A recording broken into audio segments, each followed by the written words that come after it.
Bismillahirrahmanirrahim. Assalamualaikum warahmatullahi wabarakatuh.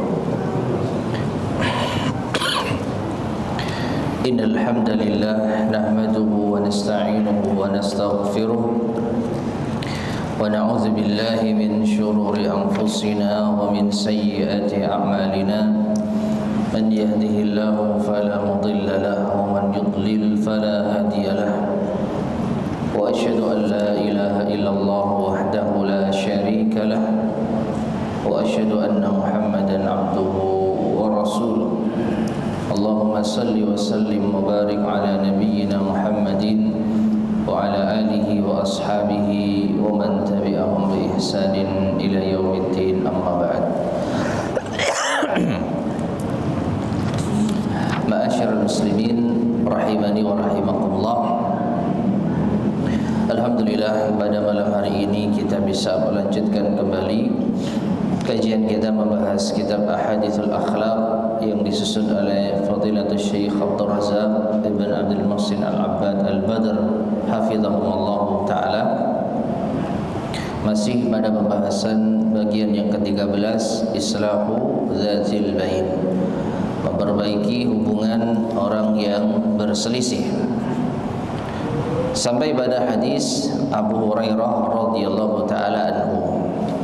Berkata al-muallif hafizahullah, wa an Abi Hurairah radhiyallahu anhu qala, dan dari Abu Hurairah radhiyallahu anhu ia berkata, qala Rasulullah sallallahu alaihi wasallam, Rasulullah sallallahu alaihi wasallam bersabda, kullu sulama minan nasi alaihi sadaqah, setiap persendian manusia itu ada sedekah.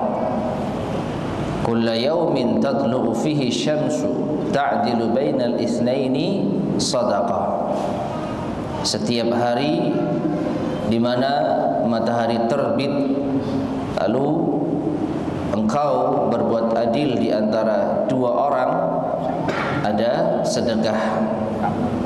Wa tu'inu ar-rajula fi dabbatihi fatahmiluhu 'alayha aw tarfa'u lahu 'alayha mata'ahu sadaqah, dan engkau menolong orang lain pada hewan tunggangannya, engkau membawakan barang bawaannya di atasnya, atau engkau mengangkatkan yaitu barang bawaannya di atas untanya, maka itu sedekah. Qala, Rasulullah sallallahu alaihi wasallam bersabda, wal kalimatu thayyibatu sedekah, perkataan yang baik itu sedekah. Wa kullu khutwatin tamshiha ila salati sedekah, dan setiap langkah yang engkau berjalan menuju salat itu sedekah. Wa tumitul adha 'anit tariqi sadaqah, dan engkau menghilangkan gangguan dari jalan itu adalah sedekah. Rawahu Muslimun, hadis ini diriwayatkan oleh Imam Muslim. Ma'asyar muslimin rahimani wa rahimakumullah, hadis ini adalah hadis yang menjelaskan tentang berbagai macam sedekah yang bisa kita lakukan dengan selain harta. Karena sedekah itu identik dengan harta. Kita mengeluarkan harta di jalan kebaikan itu masuk sedekah. Namun ternyata ada amalan yang tidak berhubungan dengan harta, itu ternyata juga termasuk sedekah. Dan di dalam hadis ini diawali dengan sabda Nabi sallallahu alaihi wasallam, kullu sulami atau kullu sulama minan nasi alaihi sedekah, setiap persendian manusia alaihi sedekah, yang kita artikan dengan ada kewajiban sedekahnya. Jadi setiap persendian manusia itu ada kewajiban sedekahnya. Dan sedekah pada persendian kita itu dengan gerakan yang kita lakukan dalam rangka ketaatan kepada Allah Subhanahu wa taala. Tahu ya persendian? Ya, tulang kita ada sendi-sendi yang menjadikan kita bisa bergerak, bisa leluasa di dalam aktivitas. Maka setiap persendian kita, tulang yang kita miliki itu ada kewajiban untuk sedekah, yaitu dengan cara kita gerakkan anggota tubuh kita dalam ketaatan kepada Allah. Para ulama kita menjelaskan karena susunan tulang manusia, susunan tulang dan persendian manusia ini diantara nikmat Allah yang paling agung. Bayangkan kalau kita hidup tidak memiliki tulang atau persendian kita tidak berfungsi, bagaimana rasanya? Gak bisa jalan, gak bisa bergerak, lumpuh. Maka tatkala Allah berikan kita nikmat memiliki tulang dan persendian yang berfungsi dengan baik, maka ini adalah nikmat yang harus kita syukuri. Dan bentuk rasa syukur kita kepada Allah atas nikmat ini adalah bersedekah atas persendian dan tulang tersebut. Jadi dalam rangka rasa syukur kita kepada Allah Subhanahu wa taala. Jadi apa sedekah dari persendian tangan kita? Ya kita melakukan aktivitas ketaatan dengan tangan kita. Apa sedekah? Yaitu persendian dari tulang kaki kita. Ya kita langkahkan kaki kita dalam rangka ketaatan kepada Allah Subhanahu wa taala. Apa sedekah persendian dari tulang leher kita? Tulang yaitu bagian tubuh kita yang lain.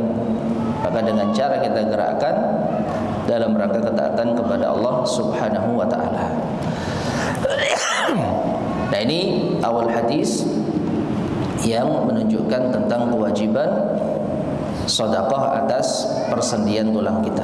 Kemudian setelah itu Nabi SAW menyebutkan di antara cara bersedekah dengan persendian dan tulang kita, yaitu yang pertama mendamaikan dua orang.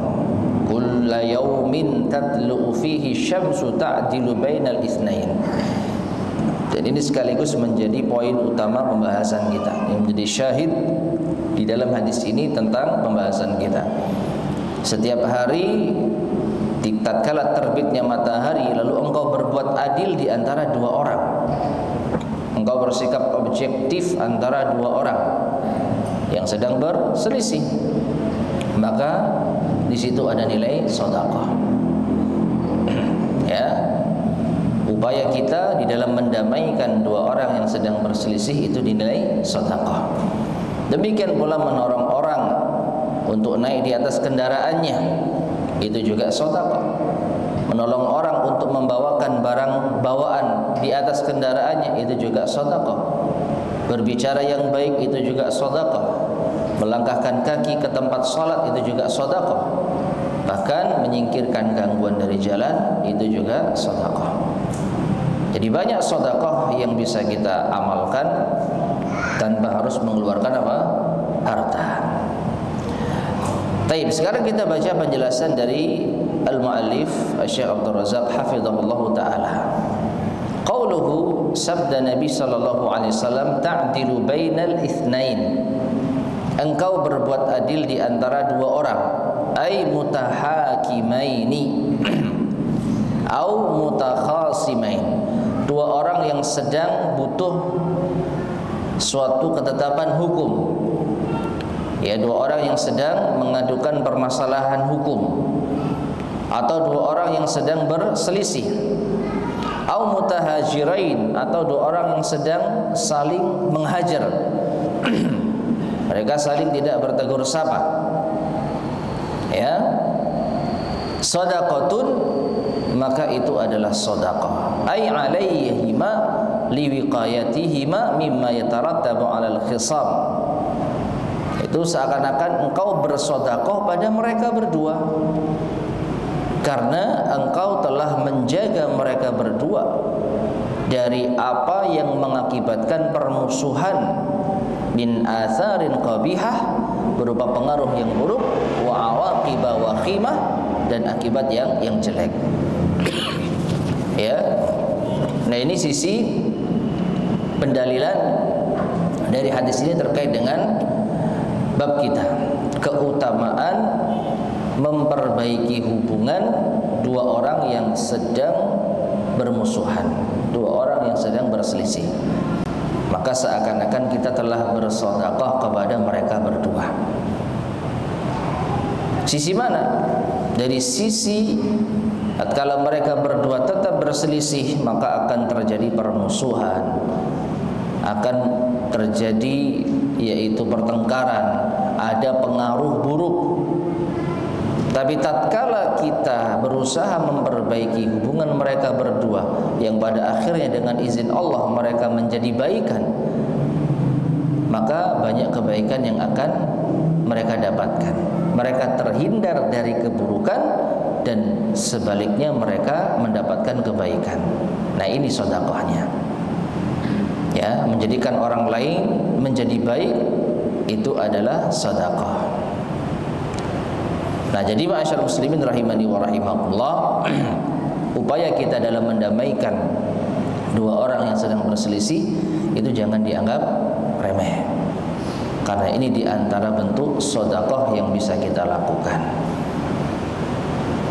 Hadza, yang demikian ini wa min ajalli akhbari sulhi bainan nas, dan diantara berita yang paling indah atau berita yang paling mulia adanya islah atau perdamaian antara manusia. Maksudnya di sini saya akan menyampaikan kisah yang inspiratif, kisah yang luar biasa terkait dengan upaya mendamaikan manusia, yaitu kisah Siddiq radhiyallahu anhu ma'a Mistah bin Utsasah. Kisahnya Abu Bakar As-Siddiq radhiyallahu anhu bersama dengan sahabat Mistah bin Utsasah. Wa huwa ibnu khalati Siddiq. Mistah ini adalah masih kerabatnya Abu Bakar As-Siddiq, putra dari bibi dari jalur saudari Abu Bakar As-Siddiq radhiyallahu ta'ala, yang disebut dengan istilah khalah. Ya, ada ada khal, ada ammah, ada khalah. Dalam bahasa Arab dibedakan. Kalau saudara laki-laki dari ayah itu am, kalau saudara laki-laki dari ibu itu khal. Kalau saudari perempuan dari ayah itu ammah, kalau saudari perempuan dari ibu itu khalah. Ya. Nah, ibnu khalati As-Siddiq, jadi putra dari yaitu bibinya Abu Bakar As-Siddiq dari jalur ibu. Ya, intinya keponakan. Sepupu atau keponakan? Sepupu ya, putra dari bibinya Abu Bakar, ya, sepupu, sahih. Nah, wa kana minal muhajirin fi sabilillah, dan Mistah bin Utsasah ini termasuk muhajirin, sahabat yang berhijrah dari Mekah ke Madinah, berhijrah di jalan Allah Subhanahu wa taala, miskinan la mala lahu, dan dia adalah orang miskin, tidak memiliki harta. Wa kana As-Siddiq yunfiqu alaihi, dan Abu Bakar As-Siddiq itu senantiasa berinfak kepadanya, ya, untuk memenuhi kebutuhan hidupnya. Jadi Abu Bakar ini sangat dermawan, ya, membantu banyak orang, termasuk membantu kerabatnya yang miskin. Jadi diberi santunan untuk menopang kehidupannya. Wa kana radhiyallahu anhu ma'rufan bil ma'ruf, dan Abu Bakar As-Siddiq radhiyallahu anhu memang dikenal dengan orang yang baik, orang yang berbuat ma'ruf. lahul fadlu wal ayadi 'alal aqaribi wal ajanib. Dia memiliki keutamaan, suka membantu, ringan tangan baik kepada kerabat maupun orang-orang yang tidak memiliki hubungan darah. Nah, waqad walaqa Mistahun walqatan fil ifki alladhi rumiyat bihi ummul mu'minina Aisyah radhiyallahu anha. Dan Mistah ya tersangkut kasus apa itu? Dia terlalu gegabah, terburu-buru di dalam ikut andil di dalam menyebarkan tuduhan dusta yang dituduhkan kepada Ummul Mukminin Aisyah radhiyallahu anha, yaitu Aisyah pernah dituduh melakukan tindakan keji, berzina. Ya. Nah, Mistah bin Usasah ikut-ikutan. Ya, terlalu terburu-buru di dalam menuduh Aisyah. Bukan dia yang menuduh, tetapi dia ikut-ikutan menyebar berita, ikut-ikutan menyebar gosip tersebut. Kalau yang membuat fitnah tentu saja orang munafik. Ya. Tokoh utamanya Abdullah bin Ubay bin Salul. Panjang kisahnya, yang jelas orang ini tiba-tiba menuduh Aisyah radhiyallahu anha telah berzina. Na'udzubillah min dzalik.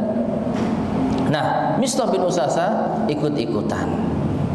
Maka fahalafa Abu Bakrin radhiyallahu anhu alla yanfa'a Mistahan binafi'atin abadan. Maka Abu Bakar radhiyallahu anhu bersumpah untuk tidak akan memberikan manfaat sedikit pun kepada Mistah selama-lamanya, ba'da maqala fi Aisyah maqal, setelah Mistah ikut membicarakan Aisyah, yaitu sebagaimana yang dituduhkan. Ya.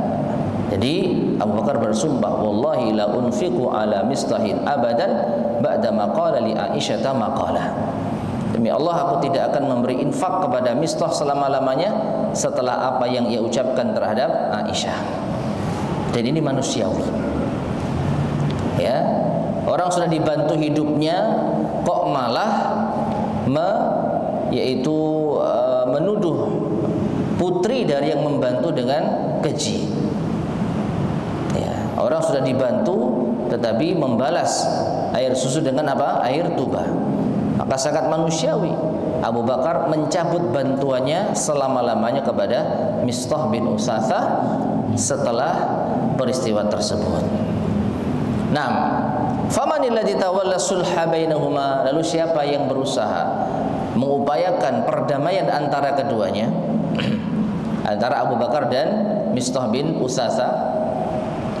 Lamma anzalallahu bara'ata ummil mu'minina Aisyah, dan ketika Allah menurunkan ayatnya yaitu melepaskan Ummul Mukminin Aisyah dari tuduhan, ya, di surat At-Taubah Allah telah membebaskan Aisyah dari tuduhan keji tersebut.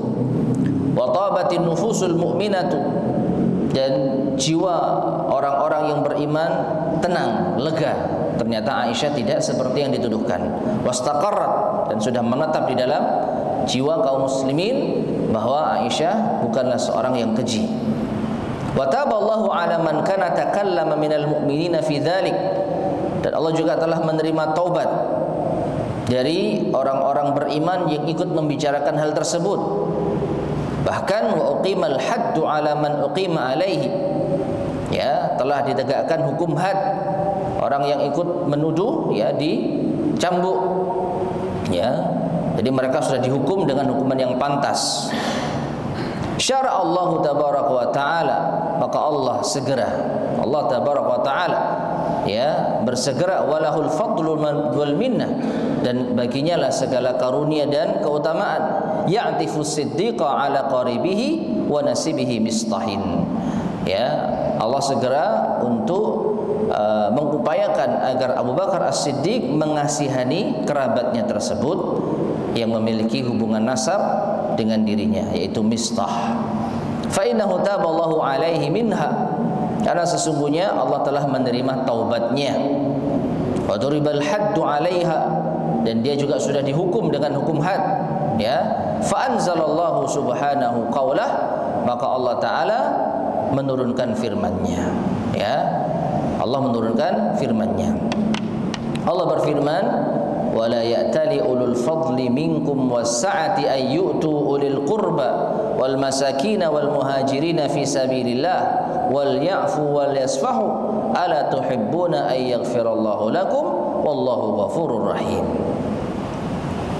Yang artinya tidak sepatutnya orang-orang yang diberikan keutamaan di antara kalian dan yang diberikan kelapangan bersumpah untuk tidak menyantuni kerabat dekat mereka, orang-orang miskin, orang-orang yang berhijrah di jalan Allah. Ya. Jadi ayat ini diturunkan untuk Abu Bakar As-Siddiq radhiyallahu anhu, meskipun konteksnya umum, tapi berdasarkan kasus Abu Bakar tadi. Jadi sekali lagi Abu Bakar selama ini telah menyantuni kerabatnya Mistah bin Usasah, namun gara-gara dia ikut menuduh putrinya berbuat keji, Abu Bakar mencabut bantuannya dan bersumpah dengan menyebut nama Allah. Maka Allah ingatkan, ya, janganlah orang-orang yang diberikan karunia, kekayaan, Abu Bakar diberikan kelapangan rezeki, bersumpah untuk tidak mau membantu kerabatnya, orang miskin dan orang yang berhijrah di jalan Allah. Tentu yang dimaksud ya Mistah bin Usasah. Wal ya'fu wal yasfahu, maka hendaknya mereka memaafkan, mengampuni. Ala tuhibbuna ay yaghfirallahu lakum, tidakkah kalian suka, tidakkah kalian ingin Allah mengampuni dosa kalian? Wallahu ghafurur rahim, dan Allah Maha Pengampun lagi Maha Penyayang. Nah, kemudian saya mengatakan ai fa innal jazaa'a min jinsil amal. Ada sesungguhnya balasan sesuai dengan jenis amal perbuatan. Fakama taghfiru 'anil musii ilaika naghfiru laka. Seakan-akan Allah mengatakan kepada Abu Bakar, sebagaimana engkau maafkan orang yang berbuat buruk kepadamu, maka kami akan memaafkanmu, maka kami akan mengampunimu.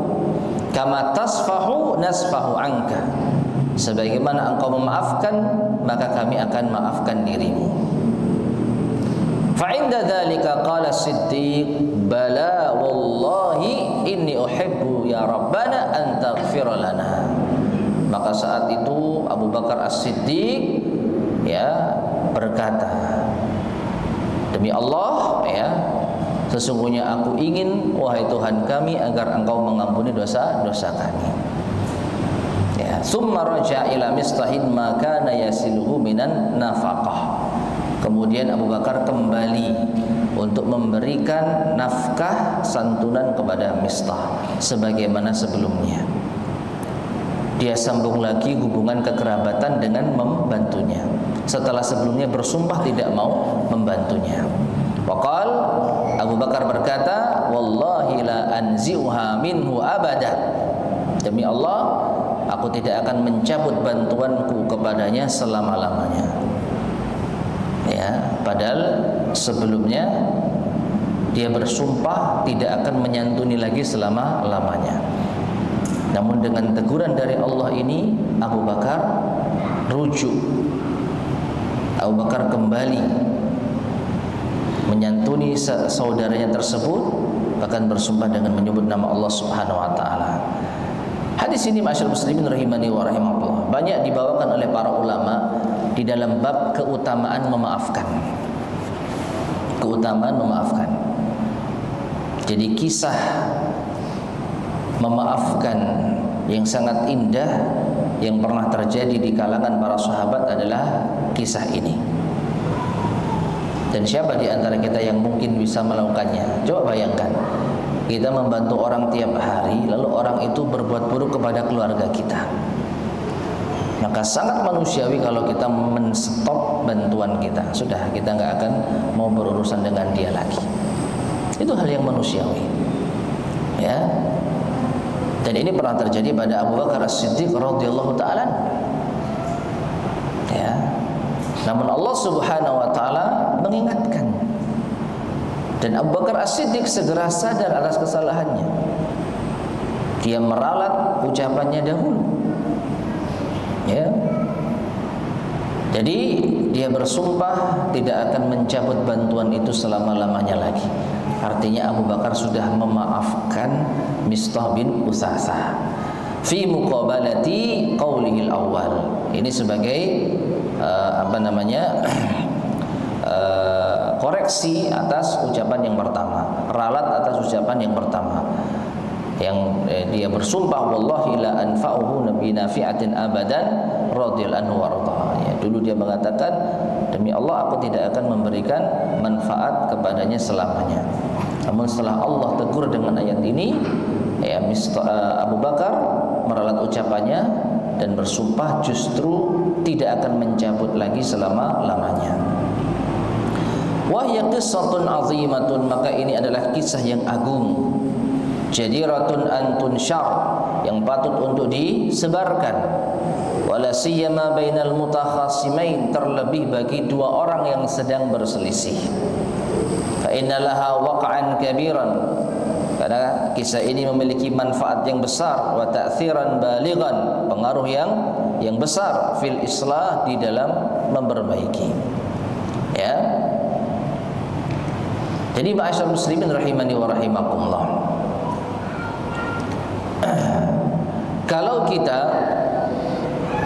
menyampaikan dalil-dalil tentang keutamaan memaafkan, keutamaan berdamai, ya, mungkin bagi sebagian orang ini teori. Ini adalah teori. Apalagi kalau disampaikan kamu tidak merasakan apa yang kami rasakan, ya. Di antara dalih sebagian orang ketika diingatkan untuk bersabar, untuk memaafkan, untuk berlapang dada, ya kebanyakan akan menjawab, ya kamu nggak tahu perasaanku, kamu tidak ikut merasakan apa yang kami rasakan. Jadi seakan-akan dalil tentang keutamaan memaafkan, keutamaan berlapang dada ini mentah. Namun kalau kita tambahkan dalil tersebut dengan kisah nyata, mungkin ini akan lebih berpengaruh. Maka selain kita bacakan dalil-dalil tentang keutamaan memaafkan, maka bisa kita tambahkan kisah ini nyata.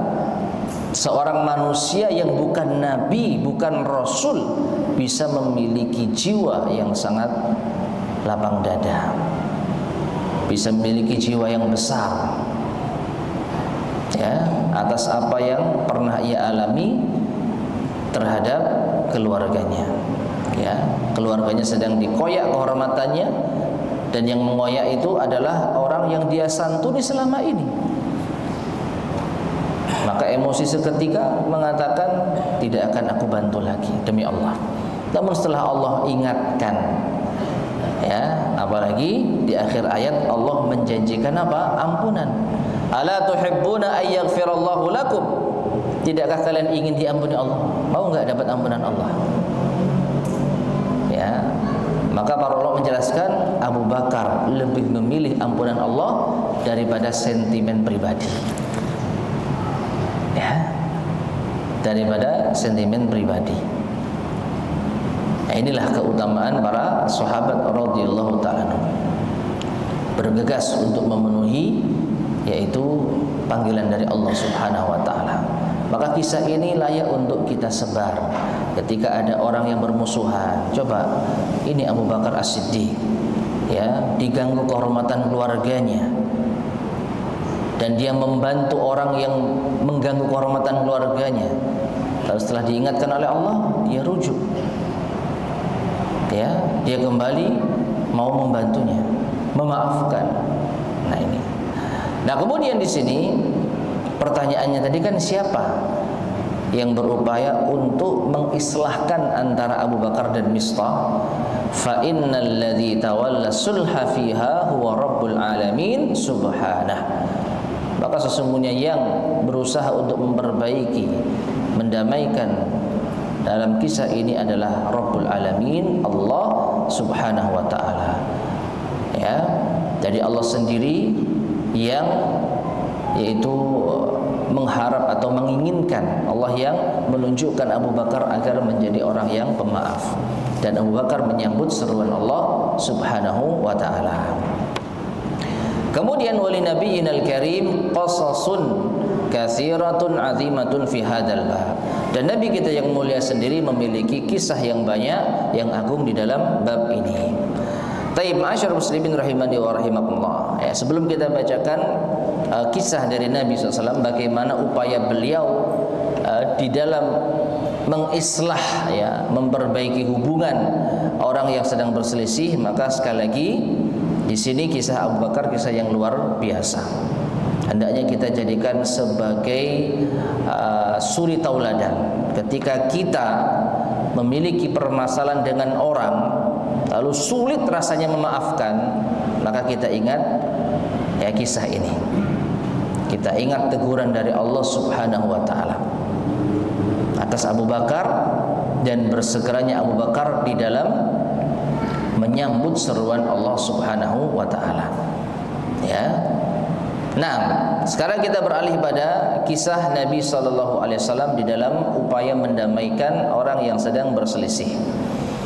An Sahal bin Sa'd radhiyallahu anhu, dari Sahal bin Sa'ad radhiyallahu anhu, anna unasan min Bani Amr bin Auf kana bainahum syai'un, bahwasanya ada beberapa orang dari Bani Amr bin Auf, di antara mereka ada permasalahan.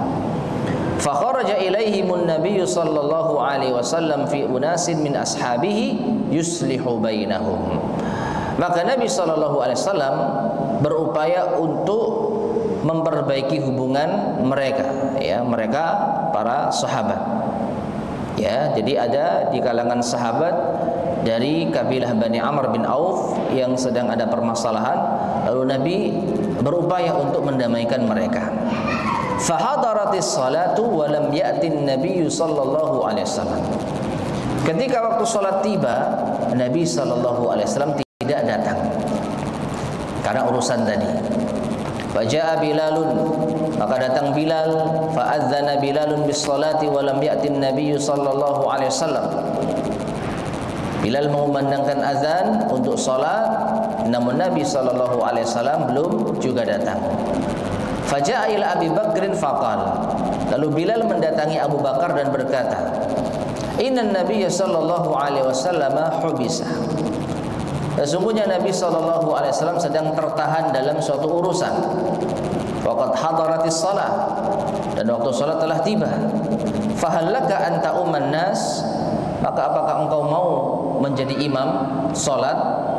Faqala, Abu Bakar mengatakan, na'am in syi'ta, ya, silakan jika engkau berkenan. Maksudnya kalau mau qomat silakan.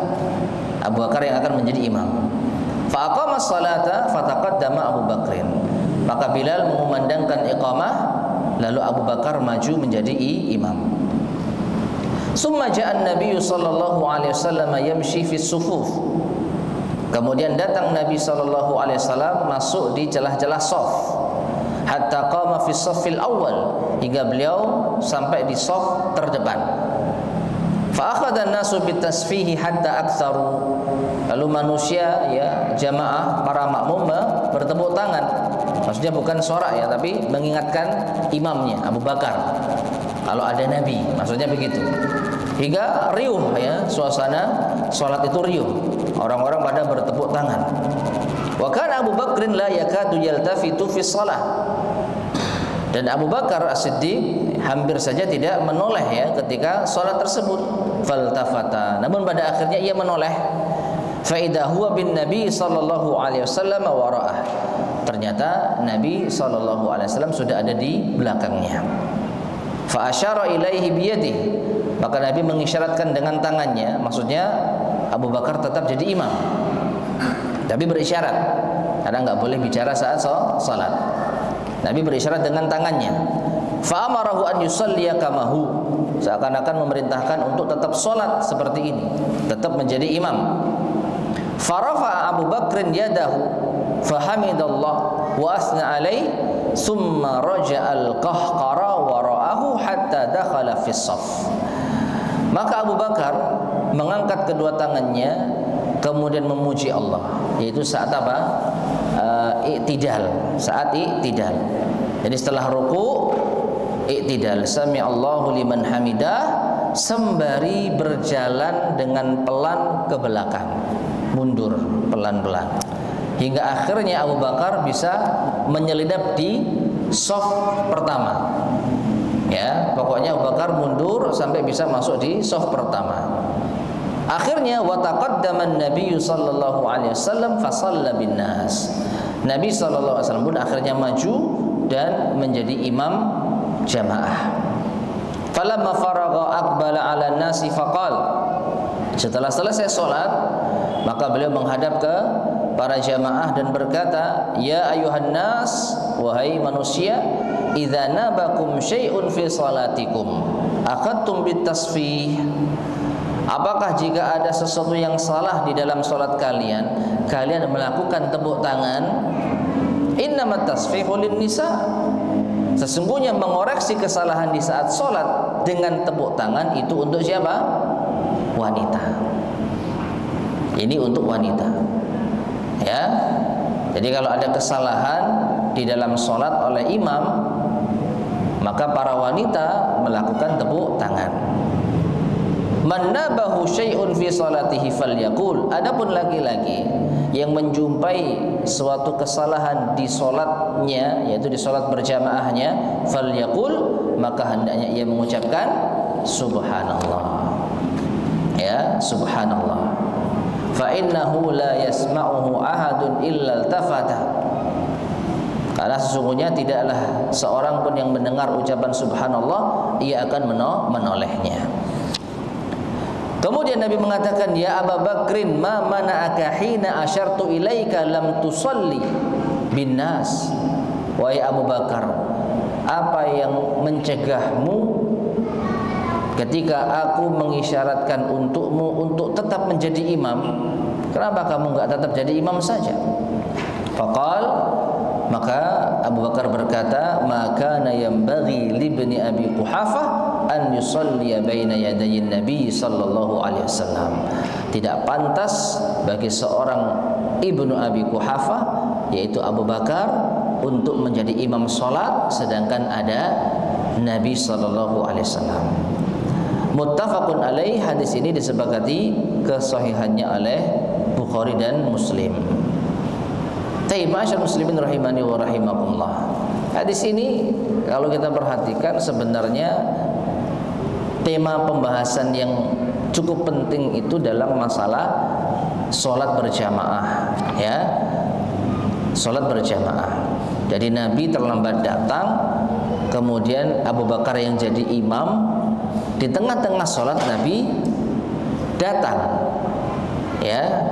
Lalu Nabi mengisyaratkan untuk tetap jadi imam, tapi Abu Bakar mundur dan akhirnya Nabi maju. Ya, fikih yang bisa diambil, ya, sebenarnya banyak. Namun diantaranya adalah sahnya sholat dengan cara seperti ini, meskipun yang lebih baik tetap jadi imam. Ya, karena Nabi yang memerintahkan dengan isyarat tersebut. Demikian pula di antara fikih yang kita bisa ambil dari hadis ini, laki-laki kalau melihat kesalahan imamnya hendaknya mengucapkan subhanallah, bukan bertepuk tangan. Karena tepuk tangan itu untuk wanita. Tepuk tangan untuk wanita. Nah, lalu apa hubungannya hadis ini dengan bab kita? Di awal hadis, apa alasan Nabi terlambat ngimami sholat? Karena sedang berusaha mendamaikan para sahabatnya. Itu poin utama terkait dengan pembahasan kita. Fihi, saya mengatakan di dalam hadis ini, annahu kana sallallahu alaihi wasallam yas'a bi nafsihi fi islahi dzatil bain. Beliau sallallahu alaihi wasallam berupaya sendiri, ya, beliau tidak mengutus orang. Beliau tidak menyerahkan urusan ini kepada orang, ya. Kamu damaikan sana, ya. Kamu yang pergi sana. Mereka lagi bertengkar, kamu datangi sana. Tidak, Nabi sendiri yang datang. Fi islahi dzatil bain. Hatta innahu fi hadhil marrah ta'akhkhara ila an hanatis salah. Sampai-sampai gara-gara ini beliau terlambat dari mendatangi sholat, menjadi imam.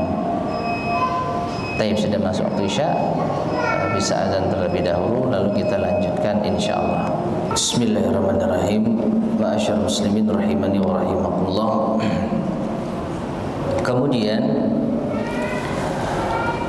ketika Nabi SAW tidak kunjung datang tatkala waktu salat telah tiba, faja'a Bilal ila Abi Bakr radhiyallahu anhu. Bilal pun mendatangi Abu Bakar radhiyallahu anhu dan berkata, wahai Abu Bakar, sesungguhnya Rasulullah SAW tertahan dalam suatu urusan dan waktu salat telah tiba, maka maukah engkau menjadi imam bagi manusia? Abu Bakar mengatakan, ya. Maka beliau pun menjadi imam bagi manusia.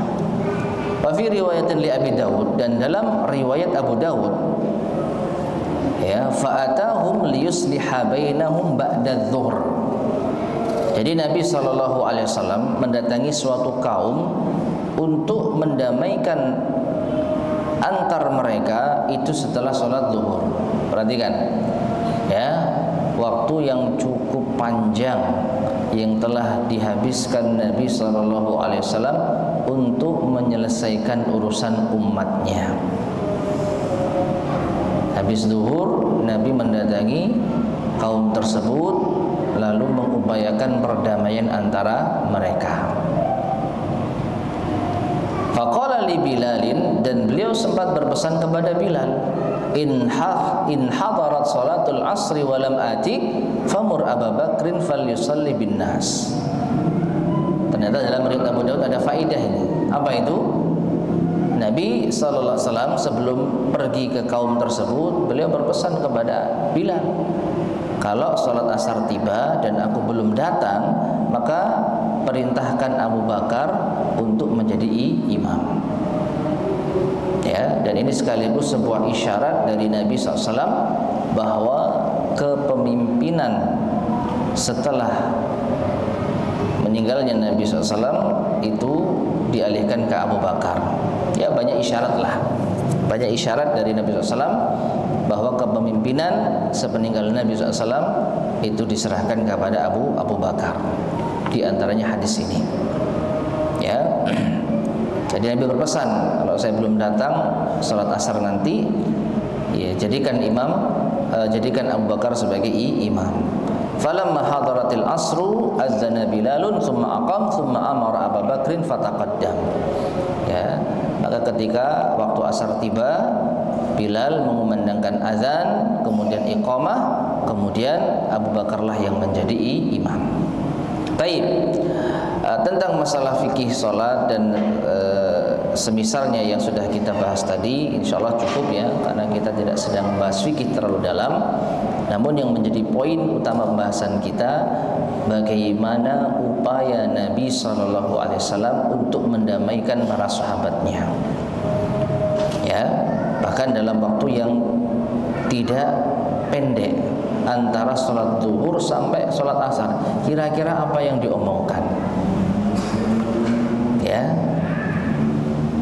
seorang nabi datang untuk mendamaikan urusan sebagian kecil orang yang mungkin bagi kita menganggap sepele. Kalau kita orang penting, ya mungkin kita akan memasrahkan urusan ini kepada orang lain. Kamu aja yang datang. Ya, ini lagi gegeran ini, kamu aja yang datang. Saling apa? Memberikan tugas. Ya, tapi Nabi datang sendiri. Menunjukkan jiwa leadership Nabi yang luar biasa. Beliau tidak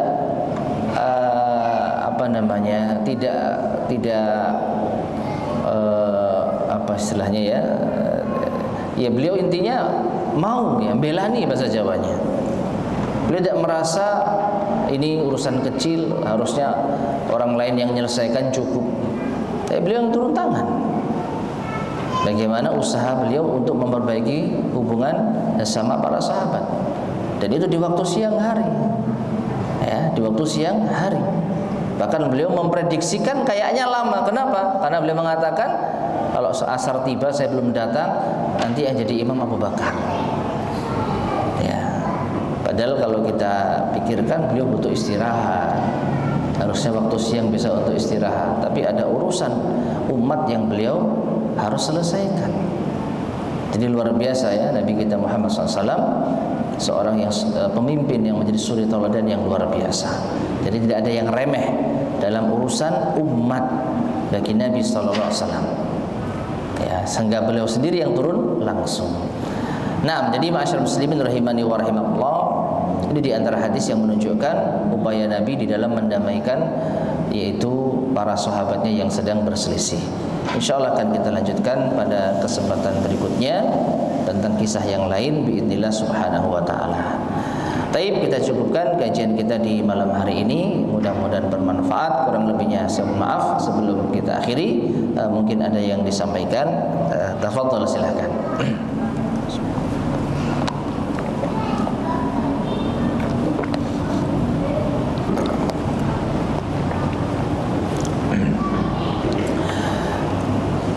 Tidak yang disampaikan.